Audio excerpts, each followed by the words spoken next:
Praise లాడమ్మా. Good morning. ప్రభునేసుక్రీస్తు నామములో ఈ ఉదయకాలపు శుభవందనాలు మీ అందరికీ తెలియచెప్తున్నాను. అమ్మ, అందరు బాగున్నారా? ఎలా ఉన్నారు? దేవునికి మహిమ కలుగును గాక. నిజంగా నిన్నటి దినమున చక్కటి ఈస్టర్ పండగ కదా, అందరూ బాగా చేసుకున్నారా? గుడ్ ఫ్రైడే, ఈస్టర్ అన్నీ అద్భుతంగా జరిగే ఉంటాయి, ఆత్మీయంగా చేసుకునే ఉంటారు. మేము కూడా చాలా బాగా చేసుకున్నాం. గుడ్ ఫ్రైడే కానీ, తర్వాత శనివారం రోజున స్తుతి ఆరాధన, ఆదివారం తెల్లవారుజామున 4 గంటలకి, తర్వాత మళ్ళీ 9 గంటలకి ఈ 2 సర్వీసులు అద్భుతంగా జరిగింది. దేవుణ్ణి మహిమపరిచేటట్టుగా ఆరాధన మాకు దేవుడు జరిగించాడు. అది కేవలము దేవుని యొక్క కృప. ఆమేన్, హల్లెలూయా. మేము మా సంఘం దేవుణ్ణి ఎక్కువగా ఆరాధించాం, ఎందుకంటే ఆయన్ని గణపరిచాం. ప్రభువైన యేసు మన కోసం మరణించి తిరిగి లేచి మృత్యుంజయుడై లేచిన ఆ దేవుణ్ణి ఎంతగా మనం గణపరిస్తే అంతగా దేవుని యొక్క దీవెన మన మీద ఉంటుంది. మంచిది. ఈరోజు దేవుని యొక్క వాగ్దానం యోహాను సువార్త 20వ అధ్యాయము 11వ వచనాన్ని చదువుతున్నాను. అయితే మరియా సమాధి బయట నిలిచి ఏడ్చుచుండెను. ఆమె ఏడ్చుచు సమాధిలోకి వంగి చూడగా తెల్లని వస్త్రములు ధరించిన 2 దేవదూతలు యేసు దేహం ఉంచబడిన స్థలములో తలవైపు ఒకడును కాళ్లవైపు ఒకడును కూర్చుండుట కనపడెను. ఇంత చక్కటి మాటలను మనం ఇక్కడ వింటున్నాం కదండి. దేవుని యొక్క సన్నిధిలో ఒక స్త్రీ చక్కగా దేవుని దగ్గర ఎంత బాగా కనిపెట్టి చూస్తుందో చూడండి కదా. ఏంటంట, అయితే ఆ మరియా సమాధి దగ్గరకు నిలిచి ఏడుస్తా ఉందంట. ఎందుకు ఏడుస్తుంది? నిజమే, ఆమెకి ఎంత భారము, ఎంత ప్రేమ. దేవుని బిడ్డలారా, నిజంగా కుటుంబంలో ఒక్కళ్ళు కన్నీరు కార్చి ప్రార్థన చేస్తే, కుటుంబంలో ఒక్కళ్ళు రోదన చేసి ప్రార్థన చేస్తే దేవుడు ఎంతో అద్భుతమైన కార్యము చేసేవాడు మన దేవుడు కదా. అలాగనే ఇక్కడ ఆమె ఏడ్చుసు సమాధిలో ఉంగి చూడగా తెల్లని వస్త్రములు ధరించిన దేవదూతలు ఉన్నారంట కదా. ఏడుస్తూ ఉంది. కానీ ఎందుకు ఏడుస్తుందంటే యేసు ప్రభు గారు సమాధిలో కనిపించట్లేదు. లేఖనాలు నెరవేర్పు జరిగే ప్రకారం ఆయన ఏది చెప్పాడో అది ఖచ్చితంగా దేవుడు జరిగించాడు కదా. దేవుడు మరణిస్తాడు అని చెప్పాడు, తిరిగి 3వ దినమున ఆయన లెగుస్తాడు అని చెప్పిన రీతిగానే మన దేవుడు లేచాడు. ఆయన చూసినప్పుడంట తెల్లని వస్త్రములు ధరించిన 2 దేవదూతలు యేసు దేహం ఉంచబడిన స్థలంలో తలవైపున ఒకళ్ళు కాళ్ల వైపున ఒకడు కూర్చుండి కనబడ్డారట. ఎక్కడంటండి? తలవైపున ఒకరు కాళ్ల వైపున ఒకరు కూర్చొని వాళ్ళకి కనపడ్డారు. వాళ్ళు చెప్తున్నారమ్మా, ఎందుకు ఏడుస్తున్నావు? ఆయన ఇక్కడ ఎవరు లేరు. ప్రభుని ఆయన ఎప్పుడూ లేచాడు. దేవునికి స్తోత్రం.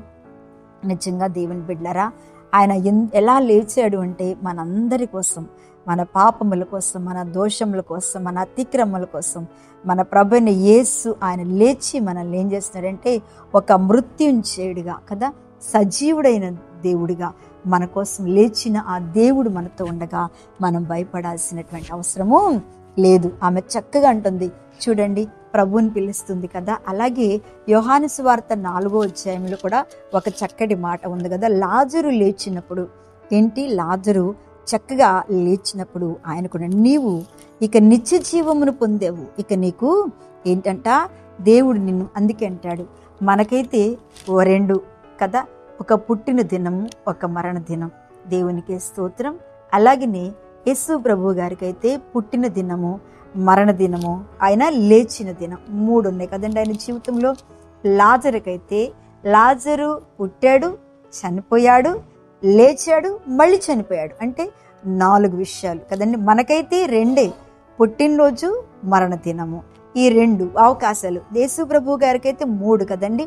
ఆయన పుట్టిక, ఆయన మరణము, తిరిగి లేగటం, ఇంకా మళ్ళీ ఆయనకి మరణము లేదు. అలాగే లాజరు ఆయన పుట్టాడు, ఆ తర్వాత ఏంటంట చనిపోయాడు, మళ్ళీ తిరిగి లేచాడు, మళ్ళీ చనిపోయాడు. అంటే 4 విషయాలలో దేవుడు లాజర్ని ఒక మనిషి జీవితంలో 4 అద్భుతాలు చేశాడు. అలాగే మన జీవితంలో కూడా దేవుని బిడ్డలారా ఆయన ఒక గొప్ప ఉన్నతమైన అద్భుతమైన కార్యాన్ని మన జీవితంలో దేవుడు చేయబోతున్నాడు. అందుకనే ఆయన ఇక్కడ లేడు అని ఇక్కడ చెప్పంగానే యేసు ఏమన్నాడు తెలుసా?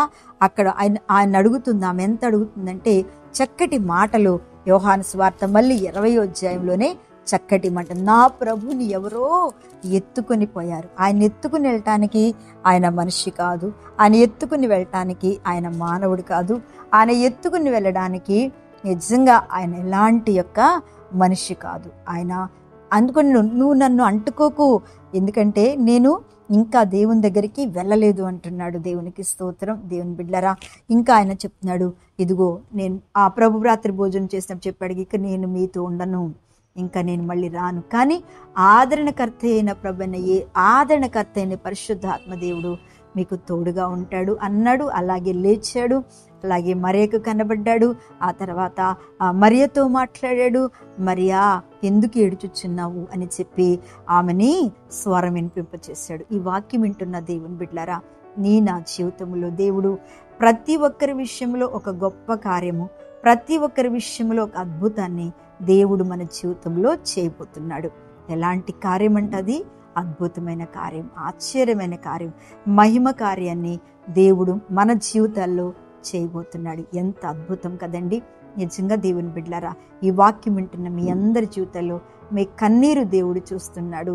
తర్వాత మీ ఆరాటాన్ని దేవుడు చూస్తున్నాడు, మీ పరుగుల్ని దేవుడు చూస్తున్నాడు. తర్వాత ఏంటంటే మీరు దేవుని మీద ఉన్న ఎంత ప్రేమ ఉందో ఆ ప్రేమను కూడా దేవుడు చూస్తా ఉన్నాడు. నువ్వు అందుకే అంటారు, ఎంత విస్తారముగా ఆమె ప్రేమించిందో ఆమె యొక్క విస్తార పాపములు అంతగా క్షమించబడ్డాయి అన్నట్టుగా మనం ఎంతగా దేవుణ్ణి ప్రేమిస్తామో, ఎంతగా దేవుని సన్నిధిలో ఎదురు చూస్తుంటామో అంతకంటే గొప్ప అద్భుతమైన కార్యాలు ప్రభువైన యేసు మన జీవితంలో చేయబోతున్నాడు. ఆమేన్. కళ్ళు మూసుకోండి, ప్రార్థన చేస్తాను. మహాపరిశుద్ధుడా, మహిమ కలిగిన తండ్రి, స్తోత్రం చెల్లిస్తున్నాను ప్రభువా. ఈ ఉదయకాలమున ఎంతమంది బిడ్డలు ఈ ప్రార్థనలు ఏకీభవిస్తున్నారు తండ్రి, వారందరినీ మీరు జ్ఞాపకం చేసుకుని దీవించండి నా ప్రభువా. మీరు ఆస్వాదించండి. ఒక్కొక్క బిడ్డ మిమ్మల్ని నిజంగా హృదయపూర్వకంగా ఎతికి కన్నీరు కార్చి పట్టుకుని మీ దగ్గర ఉన్నటువంటి ప్రేమను సంపాదించుకునే కృప ఈ వాక్యం వింటున్న ప్రతి ఒక్క బిడ్డకి మీరు దయచేసి, ఇంకా మిగిలిన మా జీవితాల్లో ఉపవాసాలు ముగించి ఆయన తిరిగి ఉండగా మళ్ళా తిరిగి శక్తిని, వాగ్దానమును, ఆశీర్వాదమును, కృపను మీరే మాకిచ్చి దీవించమని యేసు నామమున అడుగుచున్నాను తండ్రి. ఆమేన్. Praise lord. దేవుడు మిమ్మల్ని దీవించును.